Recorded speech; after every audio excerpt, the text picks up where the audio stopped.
मेरे जगह पे बैठा हुआ था और मैं प्रार्थना कर रहा था, प्रभु ने एक चीज मुझसे बात किया। उसने कहा कलीसिया में, इस कलीसिया की बात कर रहा हूं मैं, कलीसिया में ऐसे कई सारे लोग हैं जो लोग आ रहे हैं लेकिन उनके भाइयों के साथ उनका जीवन सही नहीं है, उनका संबंध सही नहीं है, बहनों के साथ उनका संबंध सही नहीं है।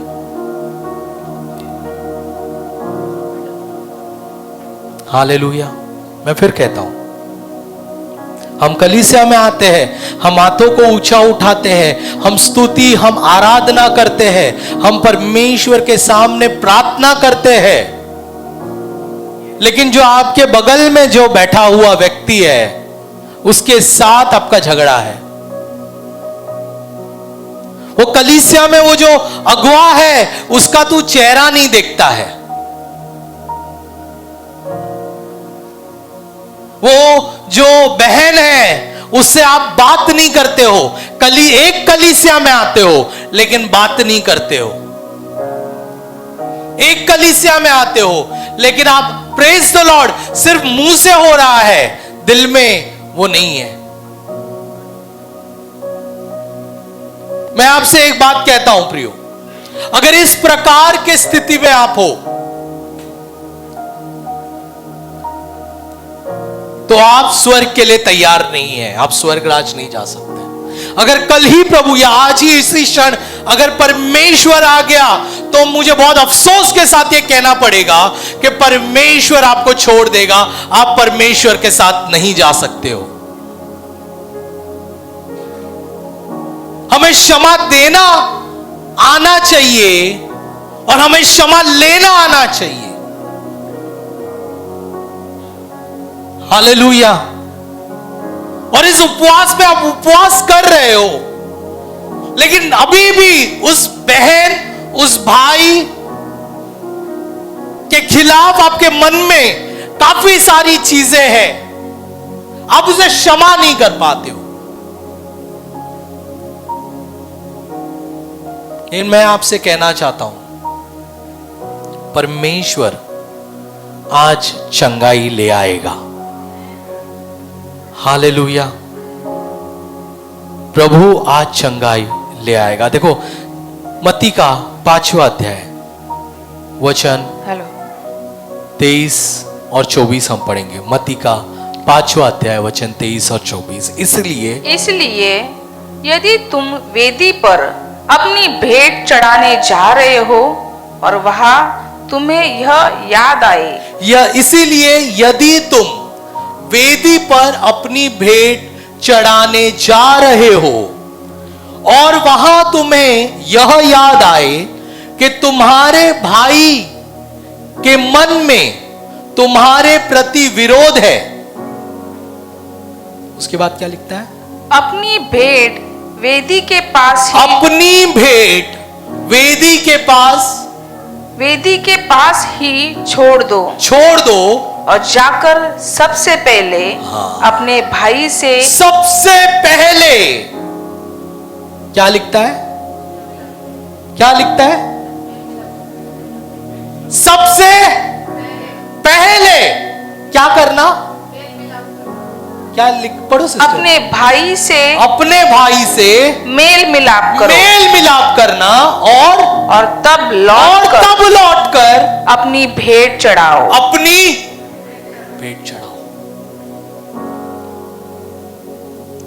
सबसे पहले अपने भाई से मेल कर ले, उसके बाद आकर तू भेंट चढ़ा।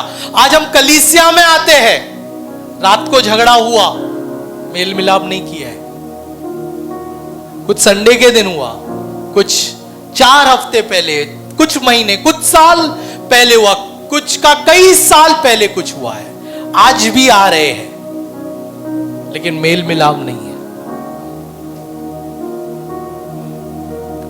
परमेश्वर कहता है अगर तू भेंट चढ़ाने आता है, जो हम हर संडे करने आते हैं, हर रविवार को हम भेंट चढ़ाते हैं, स्तुति की भेंट चढ़ाते हैं, अपने दिल की, अपने मन की भेंट चढ़ाते हैं, लेकिन मन में उस भाई, उस बहन के खिलाफ हमारे मन में कुछ है, प्रभु कहता है वो भेंट को उधर ही छोड़, पहले मेल मिलाप कर, पहले मेल मिलाप कर। वर्शिप टीम में अगर कुछ है एक दूसरे के प्रति, तो पहले मेल मिलाप करो, उसके बाद आराधना, उसके बाद स्तुति के भेंट क्यों चढ़ाओ। अगर यहां पे जितने भी लोग कार्य करते हैं, कैमरा के पीछे या कंप्यूटर्स में या यहां पर जितने भी लोग कार्य करते हैं, वॉलंटियर्स जितने भी लोग हैं, अगर आपके अंदर अगर किसी के भी प्रति दुख की भावना है, तुम्हारे अंदर दुख की भावना है, चोट पहुंचाई हो, कुछ हुआ हो, पहले मेल मिलाप कर। संडे के दिन काम करने से पहले, कलीसिया में जैसे एंट्री होते हो, पहले मेल मिलाप कर, ब्रदर मुझे क्षमा कर, आई एम सॉरी ब्रदर, जो हो गया उसके लिए माफी मांगता हूं, पहले मेल मिलाप। हालेलुया, पहले मेल कर ले, उसके बाद तू आकर भेंट चढ़ा। बाइबल बताती है, बाइबल में दो भाई थे, याकूब और ईसाऊ। याकूब अपने बड़े भाई को धोखा देता रहा और धोखा देकर अपने भाई की सारी चीजों को हासिल कर लिया, यहां तक कि उसके भाई के आशीषों को भी हासिल कर लिया और चला गया 20 साल के लिए दूर। और अब समय आ गया है, याकूब फिर से लौट कर आ रहा है अपने गांव में, फिर से लौट कर आ रहा है अपने शहर में। अब जब वो लौट कर आता है, उसके मन में एक डर है कि मैंने मेरे भाई को धोखा दिया, मैंने मेरे भाई की संपत्ति हासिल कर ली, मैंने मेरे भाई का अधिकार को हासिल कर लिया, मैंने मेरे भाई के आशीषों को हासिल कर लिया, मेरा भाई मेरे साथ कैसा व्यवहार करेगा, मेरा भाई मेरे साथ कैसा रहेगा, उसे पता नहीं था। ये सारा मन में, उसके मन में ये डाउट चल रहा है। लेकिन बाइबल बताती है, उत्पत्ति का 33वां अध्याय वचन 3 हम पढ़ेंगे। उत्पत्ति 33 वचन 3। याकूब सबसे आगे थे, याकूब सबसे आगे थे और एसाव को देखते ही, ईसाव को देखते ही 7 बार भूमि पर गिरकर, 7 बार भूमि पर गिरकर दंडवत किया, दंडवत किया। हालेलुया। एक बार नहीं, 2 बार नहीं, बाइबल बताती है 7 बार वो भूमि पर गिरा और उसने दंडवत किया, मतलब माफी मांगी 7 बार।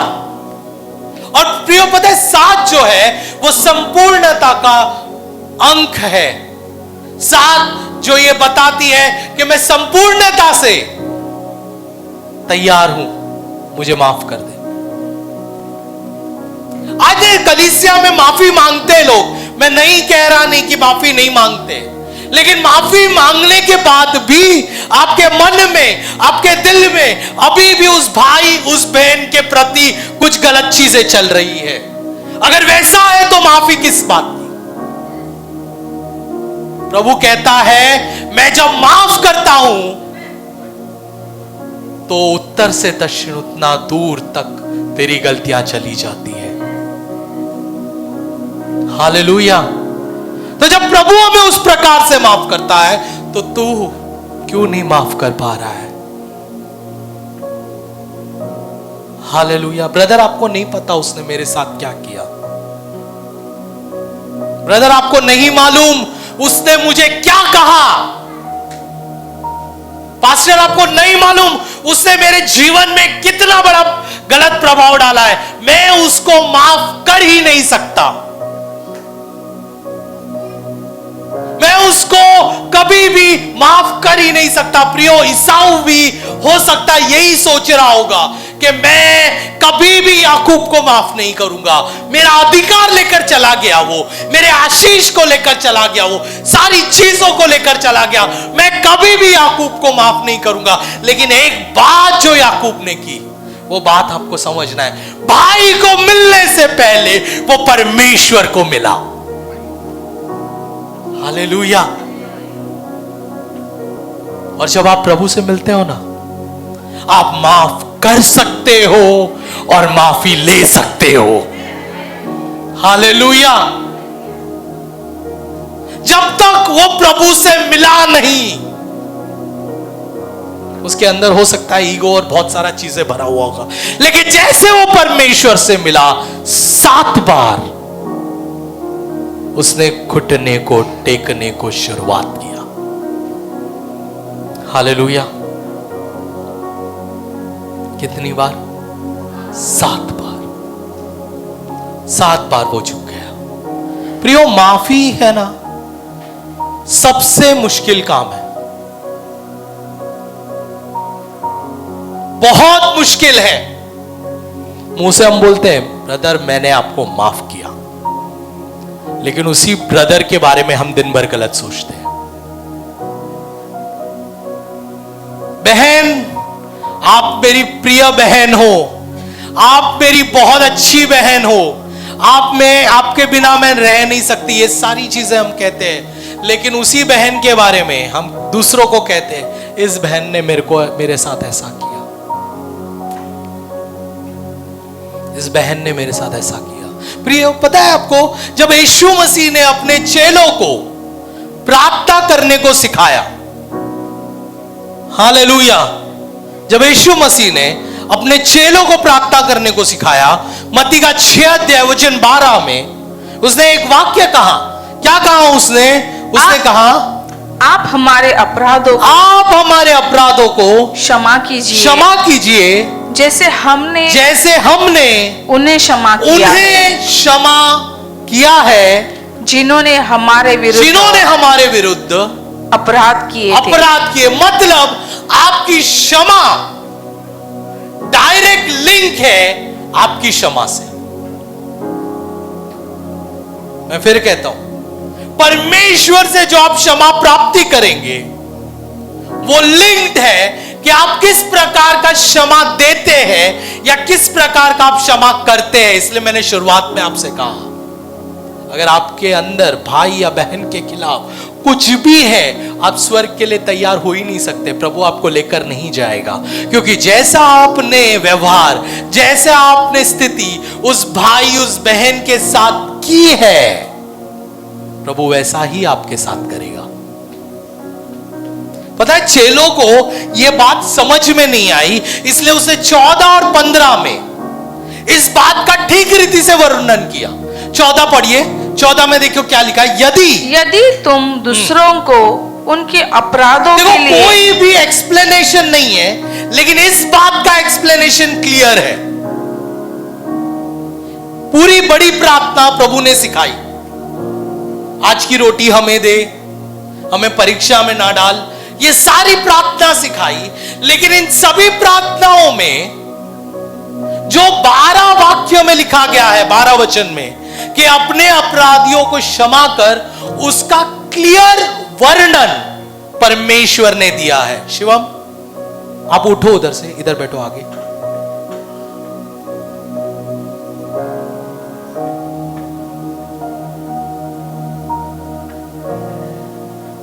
पढ़ो 14 वचन।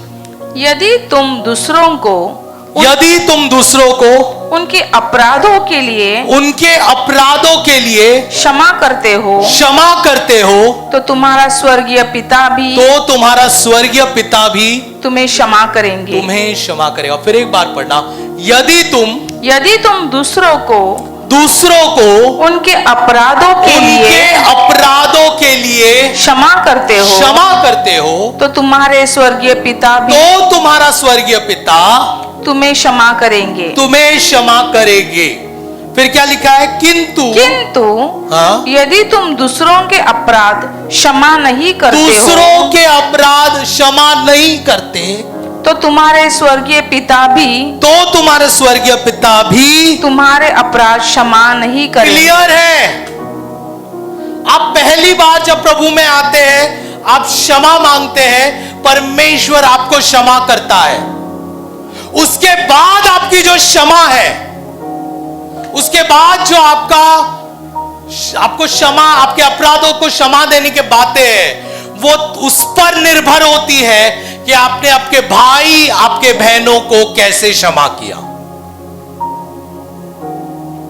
हालेलुया। उस पर निर्भर होती है कि आपने आपके भाई, आपके बहनों को किस प्रकार से क्षमा किया। प्रियो, मैं फिर कहता हूं, परमेश्वर ने हमें क्षमा किया है। अगर प्रभु हमारी गुनाहों को नहीं देखता, अगर परमेश्वर हमारी गलतियों को नहीं देखता, अगर परमेश्वर हमें क्षमा कर सकता है, तो क्यों हम ग्रजेस, क्यों हम गलत चीजें हमारे भाई, हमारे बहनों को लिए चल रहे हैं? हम क्यों ना उन्हें क्षमा करते हैं? अगर परमेश्वर हमें फिर एक बार मौका दे सकता है, तो हम हमारे भाई, हमारे बहनों को मौका क्यों नहीं देते हैं? आज इस कलीसिया में हमने माफी तो मांग ली परमेश्वर के पास, लेकिन क्या हमने हमारे भाई बहनों से माफी मांगी? क्या हमने हमारे पति, हमारे पत्नी से माफी मांगी? क्या हमने हमारे बच्चों से माफी मांगी? क्या हमने हमारे दोस्तों से माफी मांगी? हमने पूरे साल भर कितनी बार उनका दिल को दुखाया है? पूरे साल भर कितने गलत गलत शब्दों से उनको चोट को पहुंचाई है? बाइबल कहती है कि उससे मत डर जो तेरी हत्या करता है। हालेलुया। तेरे हत्या करना से बढ़कर जो शब्दों से हत्या करता है वो बढ़कर है। शरीर के घाव एक बार मिट जाते हैं, लेकिन शब्दों के घाव कभी मिटते नहीं है। उसको सिर्फ और सिर्फ प्रभु मिटा सकता है। और वो कैसे मिटते हैं? क्षमा देने के द्वारा। आज कई सारे लोग, कलीसिया में भी कई सारे लोग बीमारी में क्यों है पता है? क्योंकि उन्होंने क्षमा नहीं दिया है। अगर आप क्षमा दे देंगे, आप अपने बीमारी से छुटकारा पा सकते हैं। मैं आपको कहता हूं, सच में आपको गारंटी देता हूं, आप अपने बीमारी से छुटकारा पा सकते हैं, क्योंकि क्षमा जो है वो रिलीज करता है हर चीजों को। हालेलुया। कितनी बार क्षमा करूं? रोज गलती करता है, रोज ये करता है, कितनी बार मैं क्षमा करूं? मत्ती 18 देखो, पतरस भी यही सवाल लेकर आता है परमेश्वर के पास कि परमेश्वर कितनी बार माफी दूं? मेरा भाई रोज गलती करता है, रोज ये करता है, कितनी बार माफी दूं? उस पे क्या लिखता है वो? तब पतरस ने पास आकर उससे कहा, हे प्रभु, यदि मेरा भाई अपराध करता रहे तो मैं कितनी बार उसे क्षमा करूं? कितनी बार उसे क्षमा करूं? क्या 7 बार तक? 7 बार करूं? दिन में 7 बार माफी मांग, 7 बार माफ कर देता हूं। यीशु ने क्या कहा? यीशु ने उससे कहा, मैं तुझसे यह नहीं कहता कि 7 बार, वरन 7 बार के 70 गुने तक। 7 बार के 70 गुने तक, यानी कि दिन में 490 बार तू माफ कर। कितनी बार? 490 बार माफी दे। हालेलुया। 490 बार तो कोई गलती नहीं करेगा,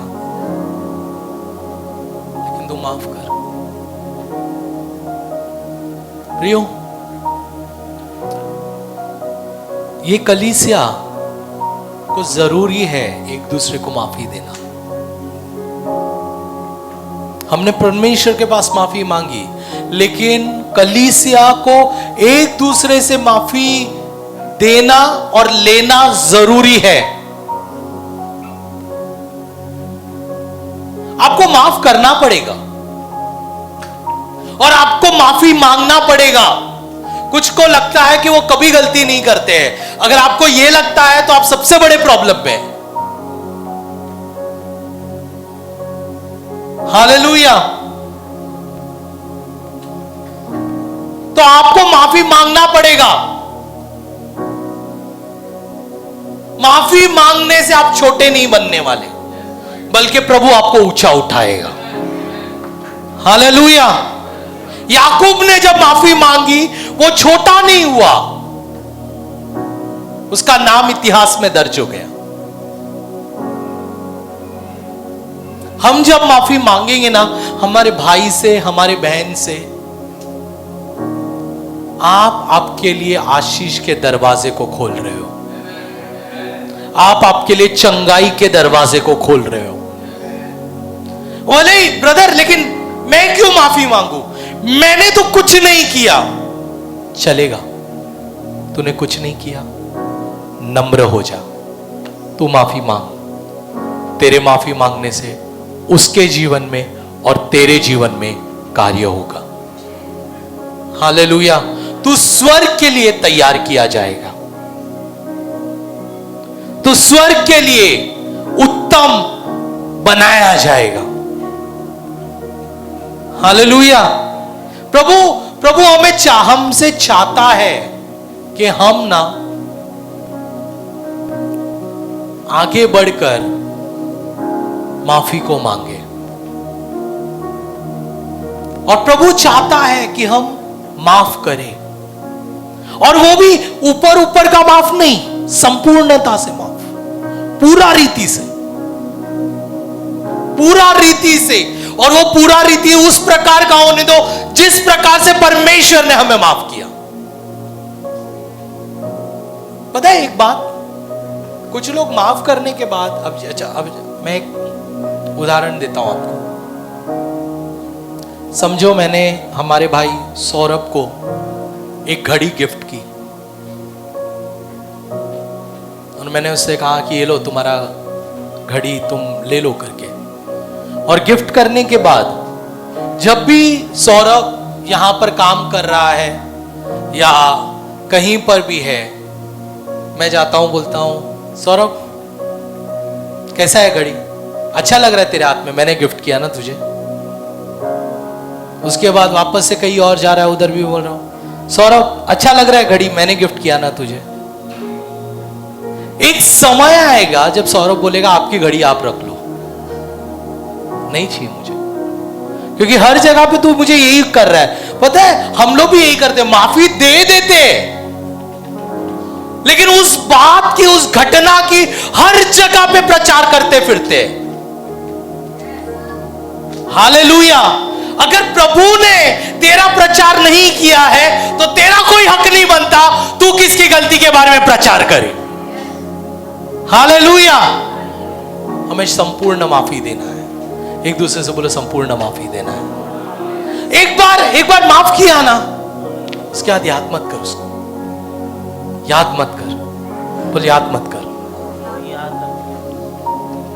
एक बार माफ करने के बाद ना याद मत कर उसे, खत्म हो गया वो, बोलो खत्म हो गया। प्रभु की स्तुति हो। मैं विश्वास करती हूँ कि इस वीडियो के द्वारा आपने आशीष पाई है। ऐसे कई वीडियोस को देखने के लिए आप हमारे चैनल को लाइक, शेयर और सब्सक्राइब कर सकते हैं। आप हमारे इंस्टाग्राम और फेसबुक पेज को भी फॉलो कर सकते हैं। प्रभु आपको आशीष